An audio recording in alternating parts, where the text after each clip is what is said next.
So very good afternoon to all of you. We are in a symposium on GCP. What is GCP? Anyone? Good clinical practice. But from what we have been listening to from the morning, is it good clinical practice or is it good clinical research practice? It's actually research practice, but then why aren't we calling it GCRP? Why we are still sticking to GCP? So this is a food for thought. I'm not going to give you the answer. No, that is not the reason. Think about it. You need not come up with the answer right now. Now, before I go into this topic, what does clinical mean?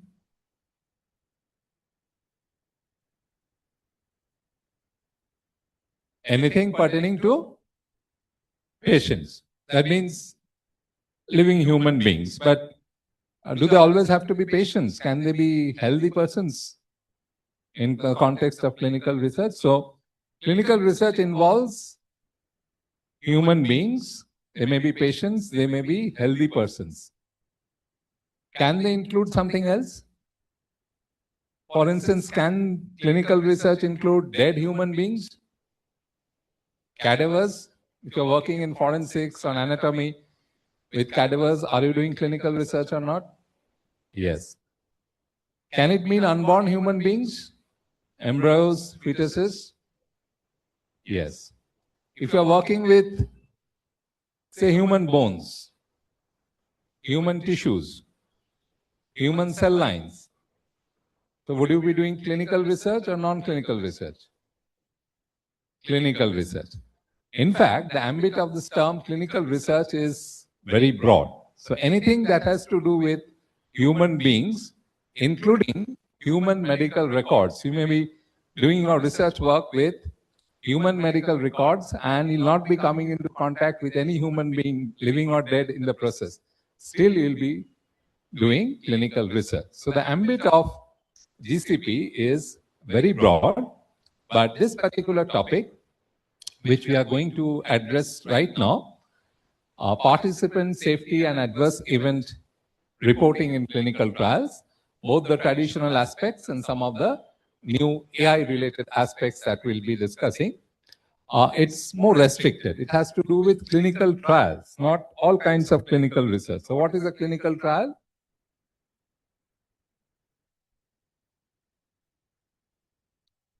What is a clinical trial?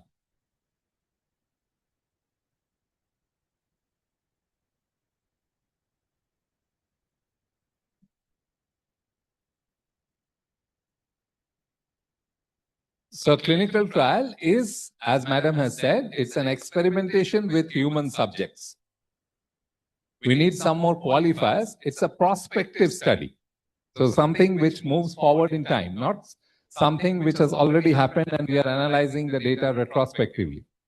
So it's a prospective experimentation, usually in a comparative manner, where we compare treatment modalities. It could be medicines, it could be surgical procedures, it could be different diagnostic tests, etc. And thereby we try to establish their effectiveness or safety or both. So that is a clinical trial. So what I am going to speak about it would be applicable in the context of clinical trials, not strictly in the context of observational studies. So observational studies are studies in which the researchers observe. They do not intervene.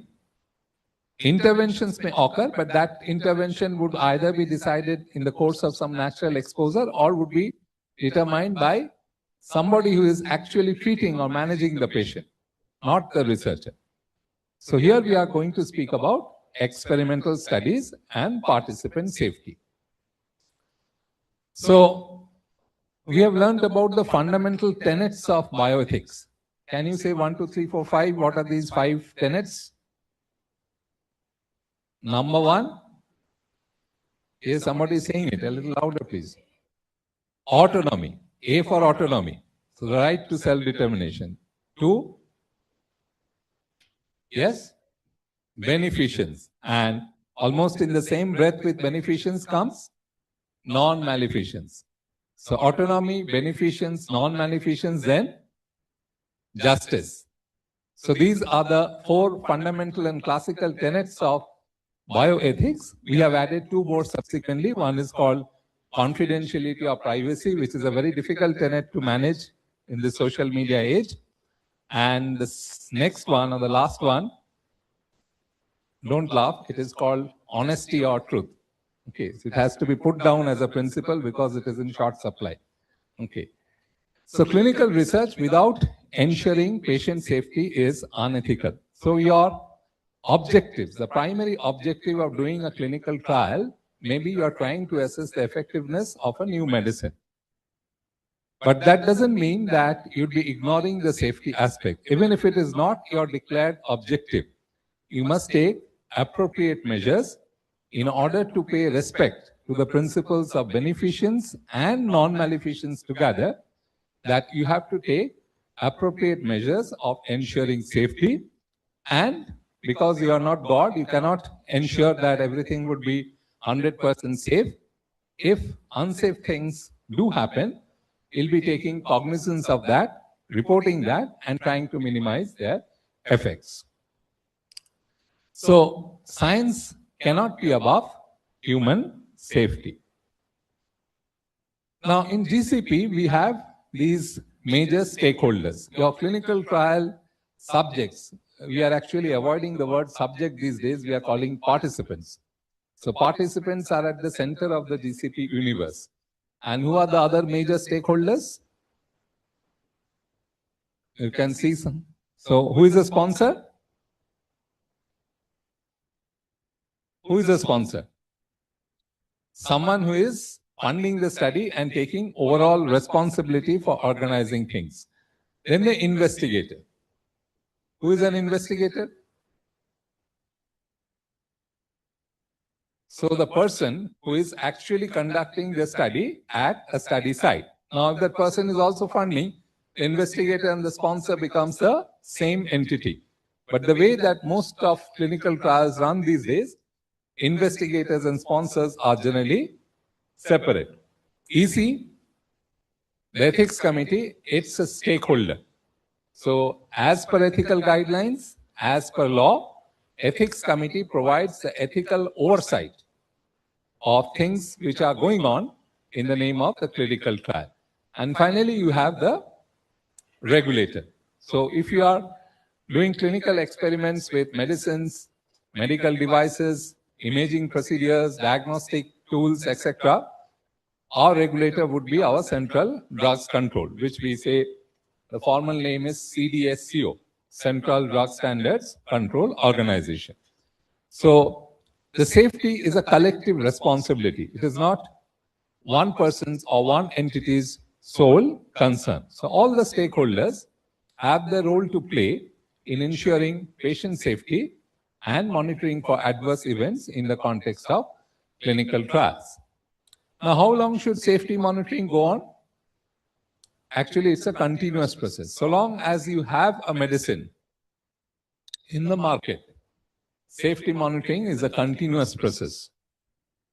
The major chunk of safety monitoring, of course, occurs when a drug is in the discovery and development phase. That means before it has reached the market, it has to go through phase-wise or stage-wise clinical trials. And then it comes into the market, and safety monitoring does not end there. There are formalized mechanisms to continue safety surveillance so long as the drug remains in the market.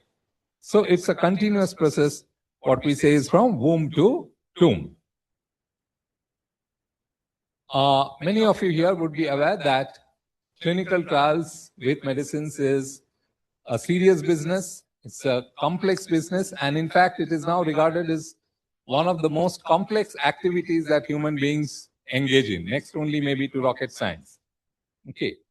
So it's a very complex, expensive, effort-intensive, and long-drawn affair, and it is organized into stages. So I'll quickly recapitulate the stages. So when a new chemical or a new molecular entity has passed through all the preclinical tests, a large chunk of which is toxicity tests with different laboratory animals. When these are being crossed successfully, then the new chemical entity is designated as an investigational new drug and it enters phase 1 clinical trials. Okay. So phase 1 clinical trials are the first in human studies. So they are a very, very difficult thing. So suppose I have some drug in my hands, a powder. Okay. So I come and hear, Dr. Vijay, there is some powder here.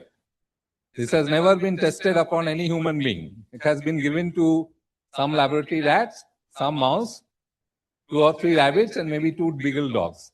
Now, would you be kind enough to try it for us? What would Vijay say?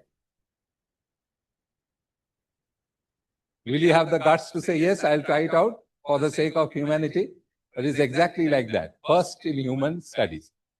It's a very serious business conducted in only specialized, specially licensed clinical trial, phase 1 trial units with full backup of intensive care facilities. And in India, we only have 5 or 6 phase 1 clinical trial facilities. So obviously, the major goal of phase 1 is to see that that substance is not going to poison the human being. Ensuring that this is not toxic is the primary goal of phase 1 studies, and it is considered unethical to expose patients who are already ill or participants who are already ill. So most phase 1 studies would be done in healthy volunteers, with few exceptions. Can you say what could be the exceptions? 1 or 2. Cytotoxic anti-cancer drugs. That means drugs which inevitably will cause cytotoxic effects. Trying them out on healthy human beings is not considered acceptable. Or if you have strongly immunosuppressive drugs, for instance, okay, where if you put them to healthy individuals, you run the risk of causing serious infection problems. So apart from these few examples, most of these studies would be done on healthy volunteers. And if these human beings survive, okay, we also take this opportunity to study the pharmacokinetics of the drug a little. So after giving the drug, if it goes into the system, what are its absorption, distribution, metabolism, elimination things, we also study them upon healthy volunteers. And if these healthy volunteers still stay healthy at the end of the phase 1 studies, we can think of phase 2 studies, where for the first time, we are dosing the drug upon patients. But what kind of patients? A very carefully selected cohort of patients who will give the answer to the question, is the drug effective? Why I am saying carefully selected? Suppose I have an antihypertensive drug. I believe it's an antihypertensive drug. Then I'll test it upon patients whose primary problem is essential hypertension. I won't include participants who are below 18 or above 65. I won't include women of childbearing age. I won't include those who have renal problems or hepatic problems. I won't include those who don't have heart failure or ischemic heart disease or dyslipidemia. So very carefully selected group of participants on whom I'll apply the medicine and try to answer the question, is it effective? And at the same time, is it safe? Safe to give on patients. Now, obviously, your real-world patients won't be like that. Many of them are going to have comorbidities. Many of them would be elderly, etc., etc. So, phase 2 is done with a limited number of patients, say a few hundred.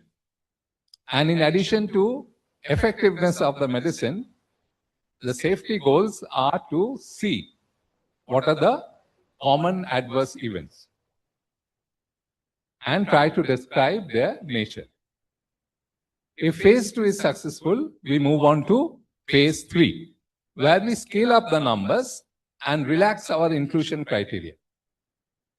So instead of a few hundred patients, we scale up our studies to a few thousand patients, maybe 1,000, 2,000, 3,000. But you understand that if you are to do a study on 3,000 patients and complete the studies in reasonable time, you need to spread it out across multiple centers. And today, most drugs which would be addressing common health problems, these would be multi-centric studies, multi-country studies, and even multi-continent studies. And in today's world, if you have, let's say, a new medicine for common problems like diabetes, hypertension, heart failure, COPD, arthritis, etc., coming into the world, you can be pretty sure that a large portion of the participants have been Chinese and Indian in the developing stage for obvious reasons. In phase 3, the goal would be to see whether the drug works with all sorts of real-world variability. You relax your exclusion criteria. You allow patients with that problem as well as different types of comorbidities. Of course, you don't take very sick patients. You allow drugs to be taken with less supervision. So somebody would be taking them at the appropriate time, somebody would be taking them 2 hours late, somebody would be taking them after food when they were supposed to take it on empty stomach. So all these variabilities which occur in real world will allow. And if the drug is still effective, despite all these variations, you can say, yes, now we have a good drug in our hands. But safety goals would be there in the background. So what could be the safety goals in phase 3 studies? Even if you do not explicitly state it as your objectives, what could be the safety goals in phase 3 studies?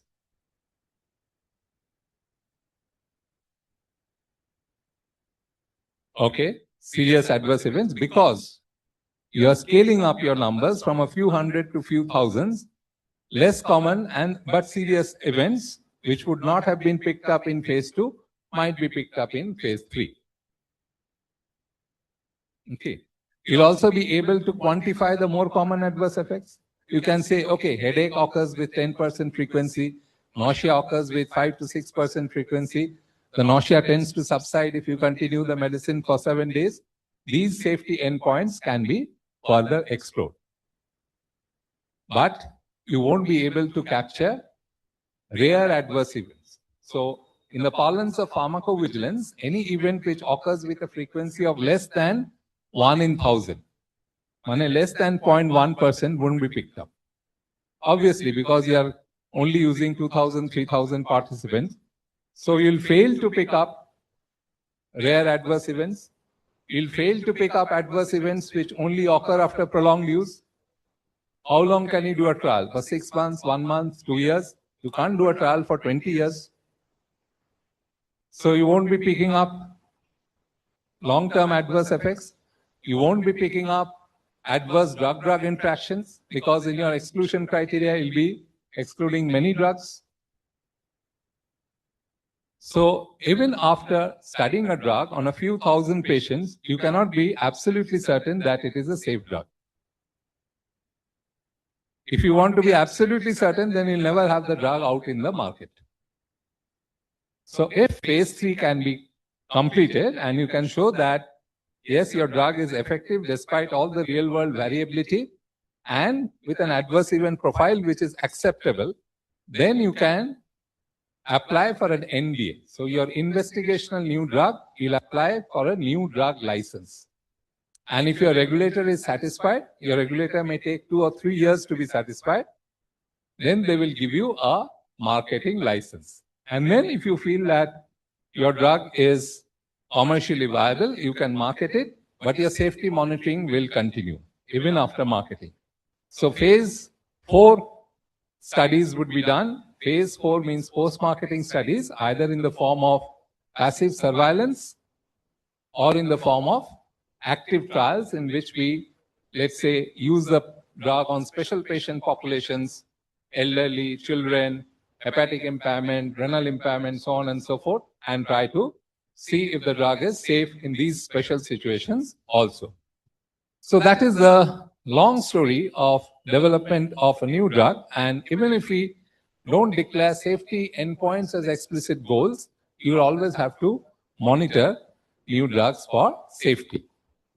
So, efficacy may be your primary focus, but safety issues have the potential to stop a trial. Even if your trials have been done, it may render the drug unapprovable. The regulator will refuse to license it. And the worst case scenario, the regulator has licenses, you have marketed it, and after that, some problem comes to light. You start getting reports of idiosyncratic hepatotoxicity. Finished. Your drug will have to be withdrawn from the market. So after all the years of effort, the time, the money, the expertise that you have spent, what is our net result? Is not only zero, minus, because you have wasted a lot of money. So it may render a drug unapprovable and trigger the requirement of a risk management program. In recent times, the best example of such a calamity is the drug rofecoxib. So, rosiglitazone was there, but rofecoxib was a greater calamity. Rofecoxib was a drug which was brought into the market by a multinational company called Merck. They gave the name Vioxx, the trade name Vioxx. It was marketed as a highly selective COX-2 inhibitor. So GI-friendly analgesic it was marketed as.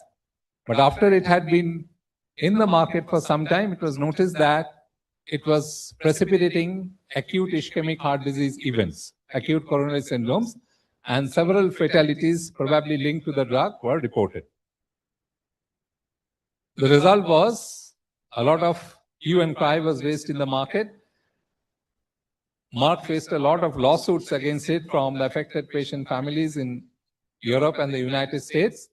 And regulators also went back to the data on which the regulation, the license was given, and they realized that there were enough safety signals during the development stages, particularly in phase 3, but the Merck scientists had either failed to read the signals properly, or worse still, they had deliberately ignored it. The result was licensing authorization for Vioxx was withdrawn worldwide. So even in India, rofecoxib was there. It was marketed by Merck as well as some Indian companies, and then rofecoxib had to be withdrawn. And the potential economic loss which Merck faced from this episode, they are still recovering from it. So safety is not only additional data points in a clinical trial, it can have huge economic consequences, social consequences, and even political consequences. Okay. Now, in order to understand safety reporting in clinical trials, we need to understand a few definitions. So, this definition probably you'll recall from your pharmacology days, an adverse drug reaction. What is an adverse drug reaction? Response to a drug which is noxious and unintended and which occurs at doses normally used in man for the prophylaxis, diagnosis or therapy of disease or for the modification of physiological function. So it's a noxious event, means a harmful or potentially harmful event. It's an unintended event. It may not be unexpected. If you prescribe alprazolam for insomnia, your intention is to give the person a good night's sleep. But you can also expect that it may cause daytime drowsiness. So drowsiness was not unexpected, but drowsiness was definitely unintended. So it has to be both noxious as unintended and which occurs at the recommended doses. If you give 10 tablets of alprazolam and that person goes into a coma, that is not an adverse drug reaction, that's toxicity. Okay. Now, you see these words, a few words are underlined at doses normally used in man. This is the limiting feature of this definition.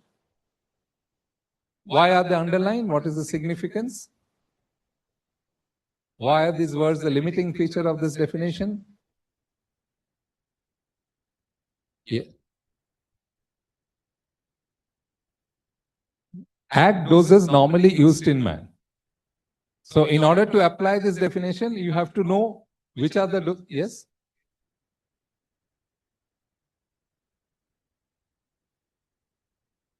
Exactly, no. Normal doses are defined at the end of phase 3. Okay. Before you apply for license, you have to specify that this is the recommended dose for using the medicine. Whenever a drug comes in the market, if you are going to use it for the first time, you want to know what is the dose I should be using. So there should be a recommended dose. But what if a drug is in development? It is in the IND stage.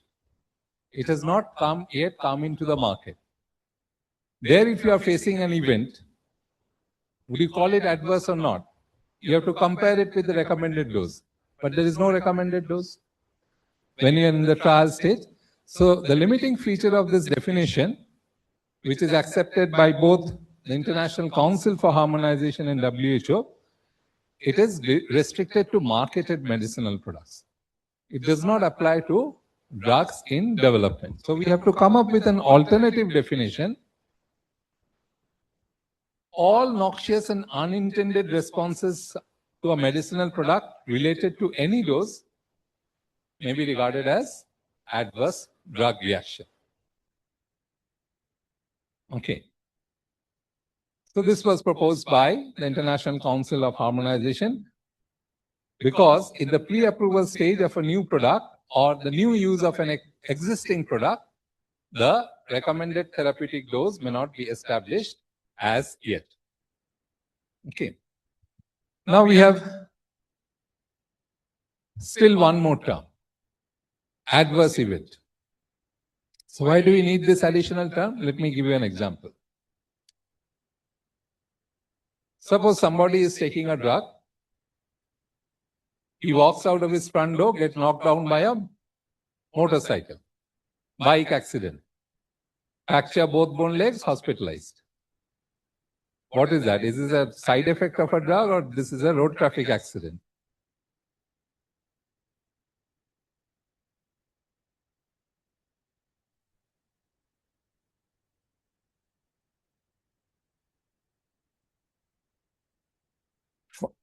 First, at the face of it, what is it? Is it a drug reaction or a road traffic accident? So on the face of it, it is a road traffic accident. No denying the fact. But why did the accident occur? Now you go into more details. You explore the situation. So no. You explore the situation. You look at the drug which the patient was taking. Okay. You see that let's say the drug was an anti-allergic. H1 antihistaminic properties. So by our pharmacological knowledge, we know most H1 antihistamines will cross the blood-brain barrier, will interact with central H1 receptors. The result would be drowsiness. So even if the patient is not sleepy, you can prove by doing appropriate test that the reaction time would be altered. Reaction time would be prolonged. So the person would be less alert. So if he had been normal, then he would have avoided the motorbike, which was being driven rashly. Now, because his reaction time is prolonged, he was unable to avoid the motorbike, then the accident. So it's multifactorial. Drug is not fully responsible, person is not fully responsible, motorbike is not fully responsible. But the drug may have a contributory effect. So, when we first encounter an event which is noxious, first we decide whether it is noxious, harmful event. So any untoward medical occurrence in a patient or clinical investigation subject administered a pharmaceutical dose would be considered an adverse event irrespective of whether the drug or something else caused the event or led to the event. That is a matter for later analysis and causality assessment. So what we report in clinical trials are either adverse events or suspected adverse drug reaction. Their causality may not be fully established at that point of time. So already we have 3 definitions, and anything can be categorized as an adverse event, a clinical sign or symptom, an allergic reaction, even an asymptomatic laboratory test abnormality. Many examples are there. If you take statins long enough, your liver enzymes may go up without causing any discomfort or physical inconvenience or any serious illness. So even asymptomatic laboratory test findings, imaging findings, etc. may be considered as adverse events. And when we identify adverse events, we have to categorize it because there are practical implications for this categorization. There are different ways of categorizing adverse events, as you can see on this slide. Common thing for us is to categorize by severity. Mild, moderate, severe. Now, is there a watertight definition for what is mild, what is moderate, or what is severe? No, there is no watertight definition, but there are working definitions. What is this working definition? We will consider an event as mild if it satisfies three criteria. What are these three criteria? It does not disrupt your daily routine. It does not lead to drug withdrawal or modification of dose. And number three, it does not require specific remedial treatment. If any of these three criteria are violated, then we can consider it as a severe event. And something which is not clearly severe can come in the moderate category. So let me give an example. আপনি ওষুধ খাচ্ছেন, মাথা ধরল। মাথা ধরলো, কলেজে যেতে হবে, এনএমসি আসবে, কিছু করার নেই, মাথা ধরুক, যেতেই হবে, নইলে প্রিন্সিপাল একদম শেষ করে দেবে, যাই এসে বরঞ্চ রেস্ট নেবো। তাহলে মাথা ধরা সত্ত্বেও আপনার daily routine remain unchanged. Okay, you did not discontinue the drug and you did not visit a hospital or take additional paracetamol at that point of time. This is a mild event. আপনার মাথা ধরলো, principal phone করছে, NMC ঢুকে গেছে। যতই NMC ঢুকবো, আজ আমার নড়া ক্ষমতা নেই, প্রিন্সিপাল হোক আর এনএমসি হোক, আজ আমি শুয়ে বিশ্রাম। That is a severe event. It has disrupted your daily routine. এই প্যারাসিটামল খেয়ে এখন চুপচাপ শুয়ে থাকে। And something in between. মাথা ধরেছে, খুব একটা অসুবিধা হচ্ছে না, কিন্তু আজ এনএমসিও নেই, প্রিন্সিপালও নেই, আজ আর যাবো না। That is moderate. So that is a working definition. As against severity, this categorization has legal and serious clinical implications. Seriousness. So in India, the law defines what is a serious adverse event as opposed to a severe. So what is the legal definition? Any untoward medical occurrence during a clinical trial which has led to the death of the participant, or it has led to hospitalization of the participant, not for social reason, for medical reasons, or if the patient is already in hospital, prolong the hospital stay, or something which has caused a persistent or significant disability or incapacity. Incapacity is used in a temporary sense, disability is used in a more permanent sense. Something which is in the nature of congenital anomaly or birth defect, or any event which is otherwise likely to fall in one of these criteria, likely to be life-threatening, but actually did not result in life-threatening consequences because of timely medical intervention, that can also be considered as serious adverse event, or what we say SAE. SAE reporting is a very stringent requirement for clinical trials, whatever be the nature of the SAE. So most SAEs are also severe, but not necessarily so. Suppose you are giving gentamicin type of drug to somebody for 2 weeks and that person has a hearing loss. It's a high tone hearing loss. Normal conversation, no problem. But if you do an audiometry at the high frequency range, there is hearing loss. So this would be considered as a mild event, but it is serious. Why serious? Which criterion is it fitting into? It's caused a persistent disability. Even by withdrawing the drug, the hearing loss is not going to recover. So often there is overlap between severe and serious, but sometimes the two need to be distinguished. Then we come to the third categorization, expected or unexpected. ধরুন আপনি metronidazole খেলেন, আপনার মুখের test খারাপ হয়ে গেল, astringent metallic test বলে। তাহলে এটা এক্সপেক্টেড হলো না আনএক্সপেক্টেড হলো? এক্সপেক্টেড হলো। কেন বললেন এক্সপেক্টেড? জানি, লোকজন জানে, বই আছে, এখানে আছে, সেখানে আছে। So it has been reported earlier. So an event which has been reported earlier would be expected. আর যেটা আপনি প্রথম ফেস করছেন, কেউ জানে না, কেউ রিপোর্ট করেনি, that would be unexpected. এখানে again we have a dilemma between marketed drugs and drugs in development. ধরুন আপনি যে ওষুধটা ইউজ করছেন, যেটা লাইসেন্স আছে, যেটা মার্কেটেড, আপনি কিছু একটা ইভেন্ট ফেস করলেন, আপনার মনে হচ্ছে এটা ড্রাগ রিলেটেড, তাহলে আপনি কোথায় তার ইনফরমেশন খুঁজবেন? Where will you look for? Many places. You can look at textbooks, you can look at reference book, you can look at package inserts, you can look up the internet whether such an event is associated with the drug. এখন you can do deep searches through AI search modules. Even your Google offers you a Google Gemini, which can do deep searching for these things, information. So somebody has reported it and will find that information. But what about a drug in development? It may not be there in textbooks. It may not be there in reference books.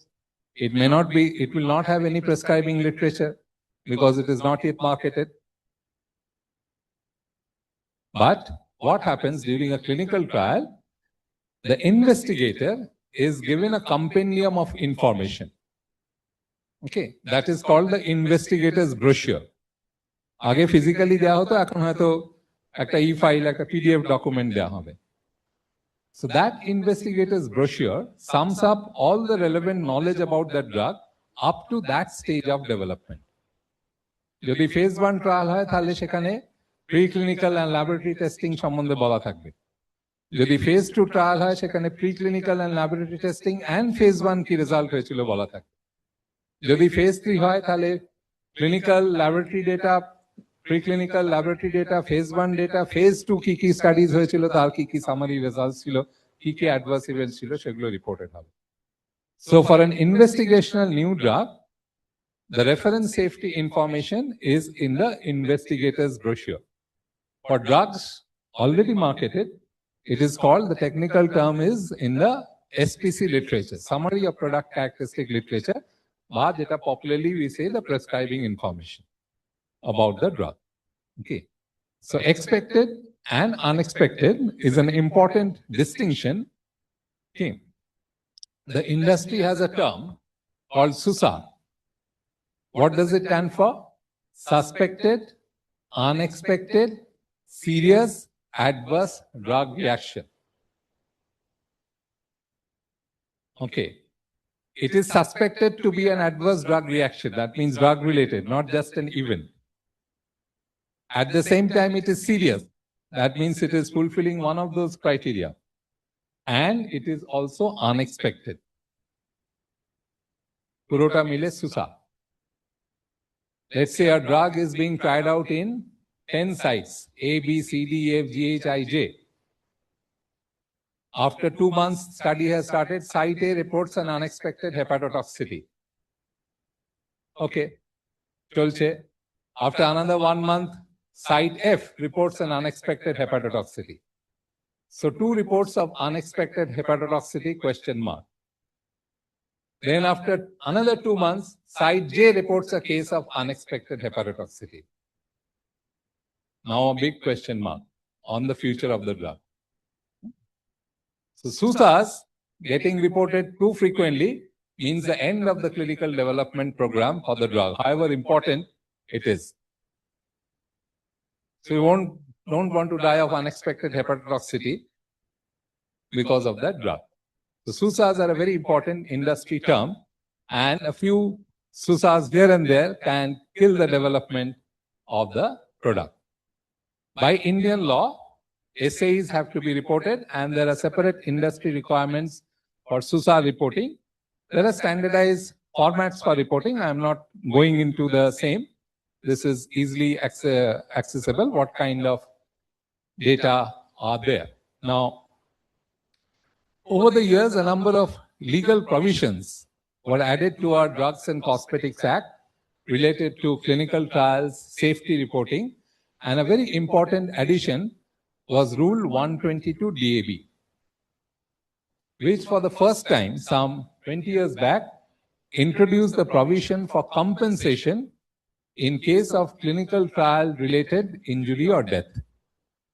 Before that, there was no provision under Indian law that the sponsor will have to pay financial compensation in the event of clinical trial related injury or death. So this was the first time Rule 122 DAB added that provision. I'm not going into the details of the rule. And subsequently, a mechanism was established to assess causality and to award compensation.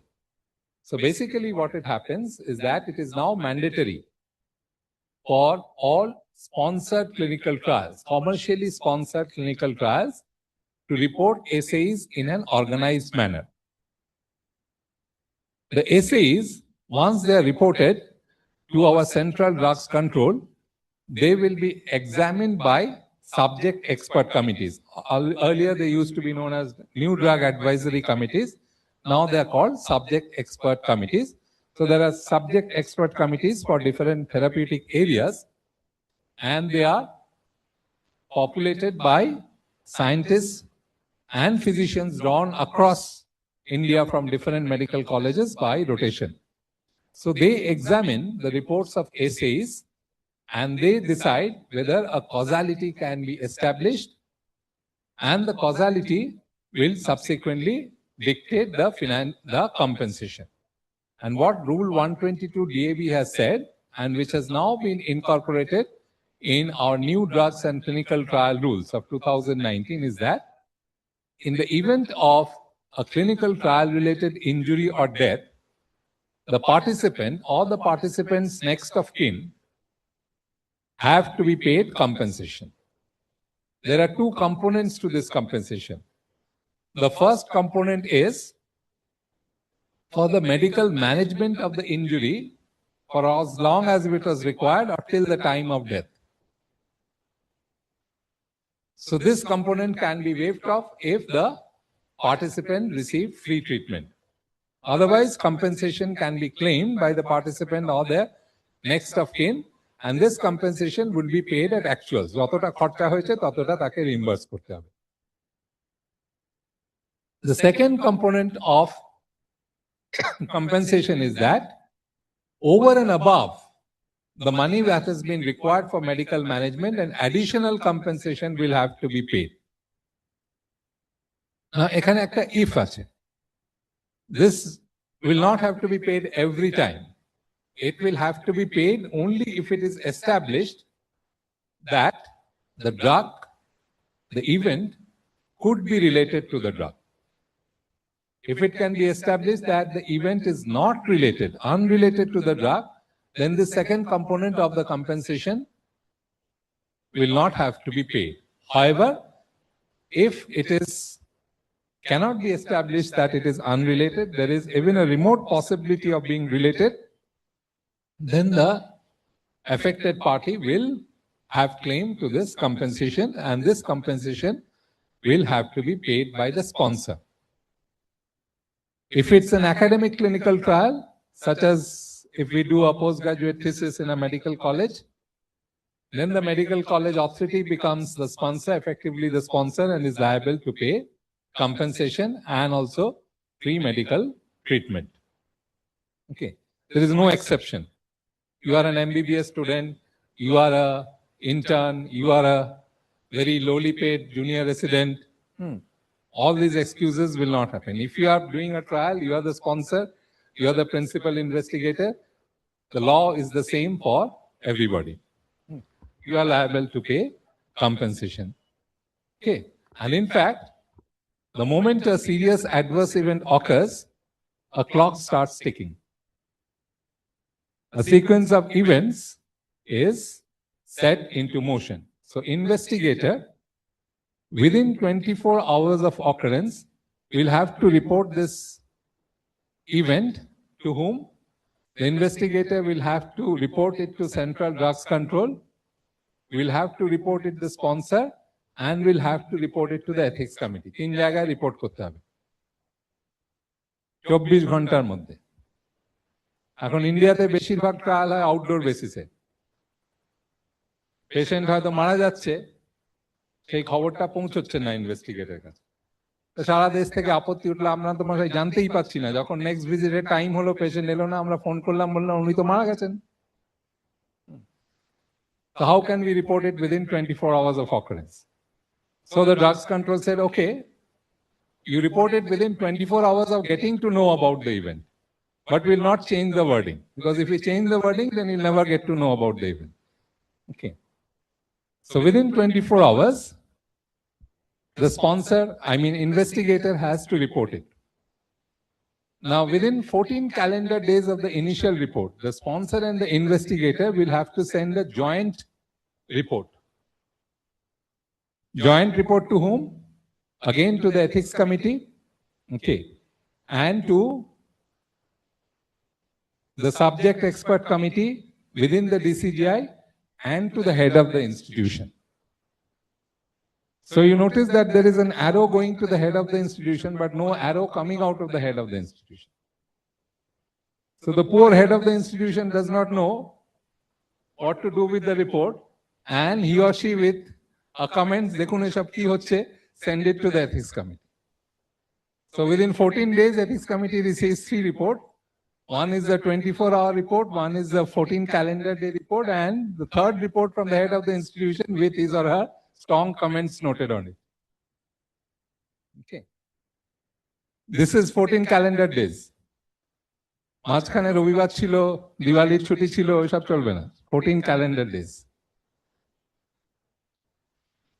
Now the ethics committee has 30 days to respond.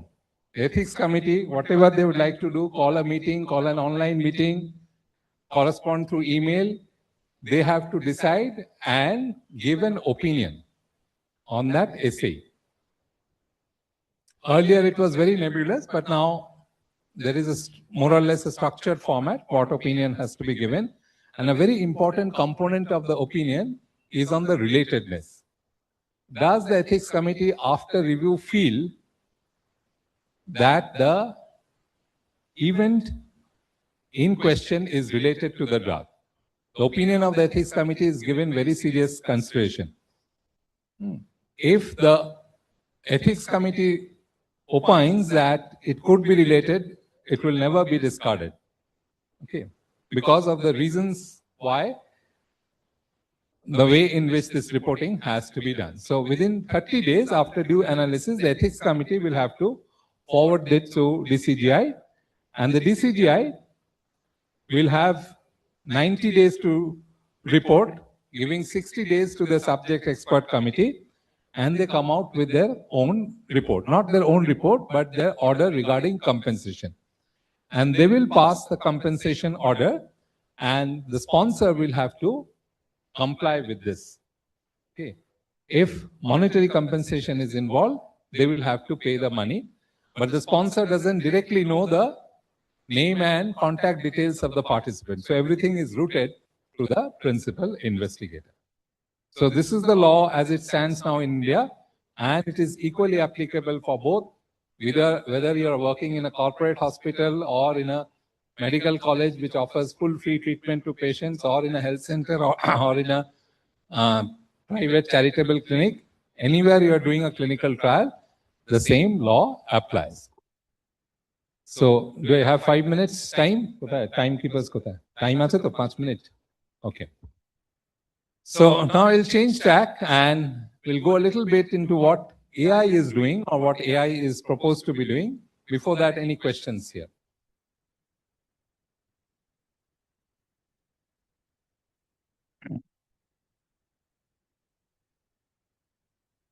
Sponsor can go to the court, anyone can go to the court, but this is a power given to the DCGI by law. It's not a quasi-judicial body, it has the power, it has the authority given to it by law. Which law? New Drugs and Clinical Trial Rules. It gives the DCGI to impose penalty. Not penalty, I won't say penalty, compensation for clinical trial related injury or death. Now the amount of compensation that is also now fixed, it is based upon the 7th schedule in the New Drugs and Clinical Trial Rules. So there are separate ways of calculating compensation in case of death or in case of injury other than death. Okay. Earlier, it used to be the ethics committee's responsibility to comment on the amount of compensation which they considered fair, but there was a lot of debate over this. So ultimately, ethics committee does not have to deal with that. The compensation order will be passed centrally.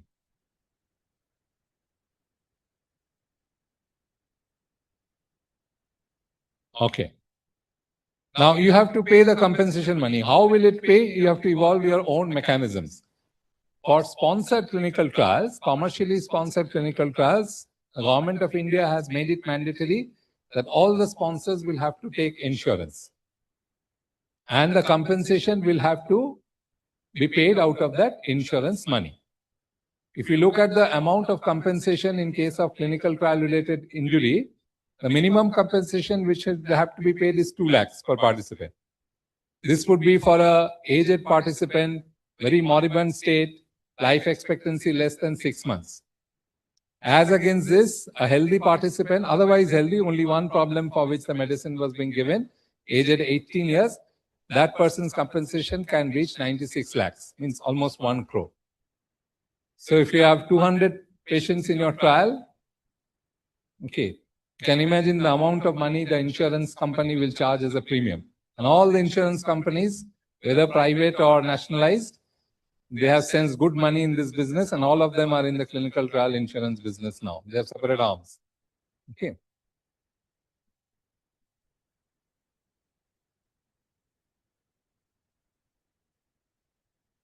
That is defined in the protocol, because some drugs may have longer duration of effect than the actual days of dosing. So it's usually defined in the protocol that events up to, let's say, 15 days or 30 days after the last dose would still be considered as clinical trial related events. Okay. Now, what is entering into clinical trials, particularly adverse event monitoring is reporting, is this AI capabilities. So why is AI? It is believed that AI-associated adverse event monitoring will eventually transform clinical trials by converting traditional pharmacovigilance, which is based upon manual reactive reporting. So someone has to notice the event, someone has to report it. This would be followed by automated real-time, not only reporting, but risk mitigation. So some studies are done. It says that potentially of all events, the traditional reporting picks up 70 to 75% of the event, and AI-assisted monitoring can push this up to over 90% of events. And you know, AI has different kinds of algorithms, machine learning capabilities, natural language processing capabilities, large language models, etc. I do not claim to understand all of them, only what they say a bhasha idea. But AI has 2 generic core capabilities, which is not there for human beings. One is the ability to do continuous surveillance, not periodic surveillance like humans can do. So machine learning algorithms can integrate with remote patient monitoring and wearable technology. You already have the smartwatches, your smart rings, which can monitor your pulse rate, your blood pressure, your oxygen, etc. They can analyze vital signs continuously to identify subtle physiological shifts, achieving high accuracy in predicting clinical deterioration, and they can process all kinds of data, highly structured, unstructured, even handwritten notes, which are considered natural language data source. Thereby, what are the things which AI can do? This picture has been generated using AI. Continuous data input and signal detection. So they will continuously scan electronic health records.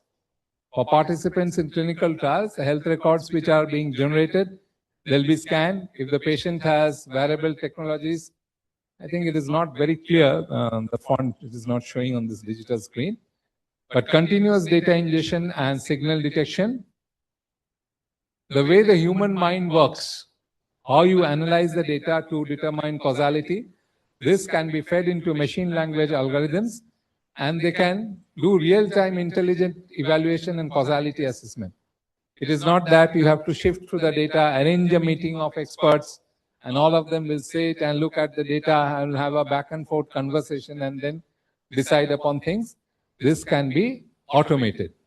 And once this is automated, monitoring as well as detection of adverse events, they can take prompt action, real-time risk mitigation, etc. They can also pick up under-reporting. So they will continuously, if there are 10 sites in a trial, and each site is reporting 4 or 5 adverse events on an average per week, and one site is reporting just 4 or 5 adverse events on an average per month, because it is the same study, same kind of participants, so there is a discordance. The real-time monitoring systems will pick out something is happening at the site, this is under-reporting, etc., etc.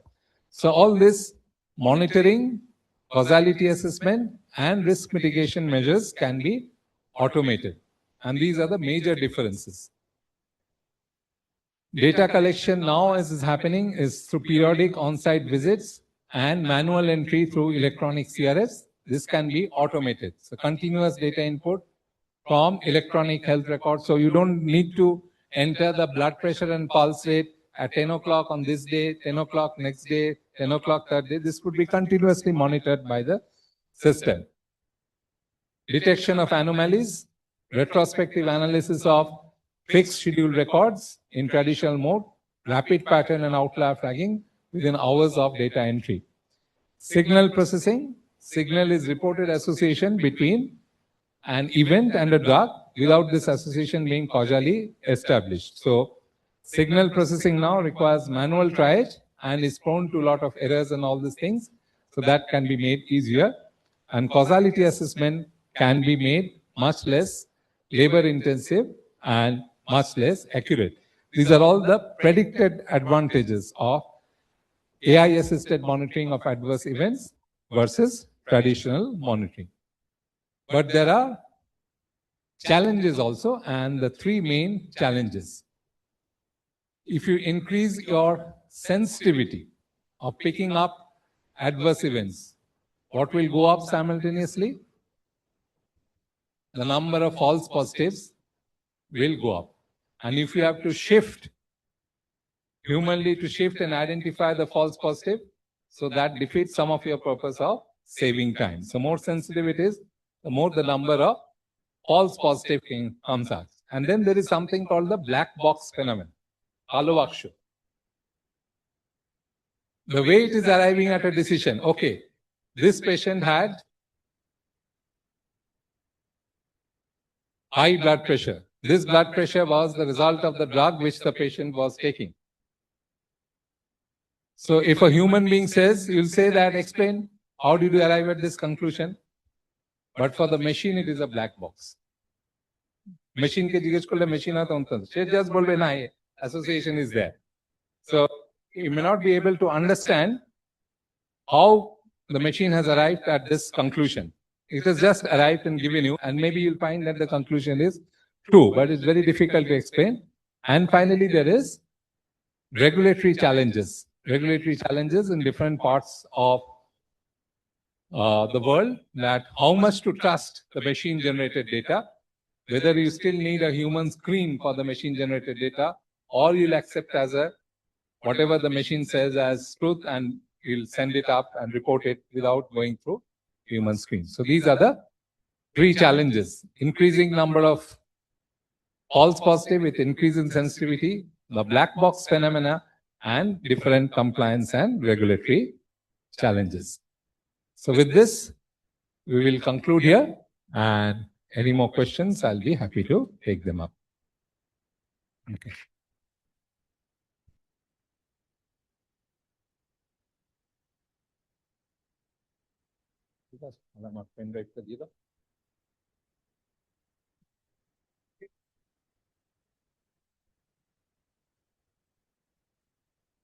Thank you, sir. Thank you, sir, for your enlightening talks on this topic. Now we have lunch break.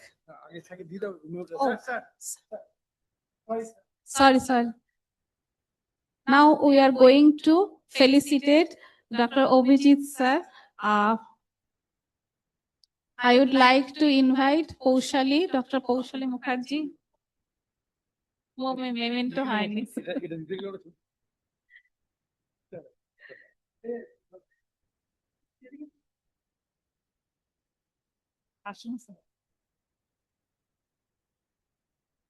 Thank you, sir.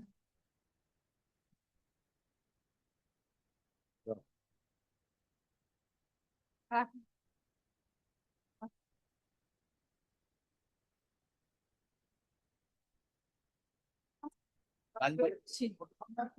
30 minutes only the lunch. Lunch break will be of 30 minutes.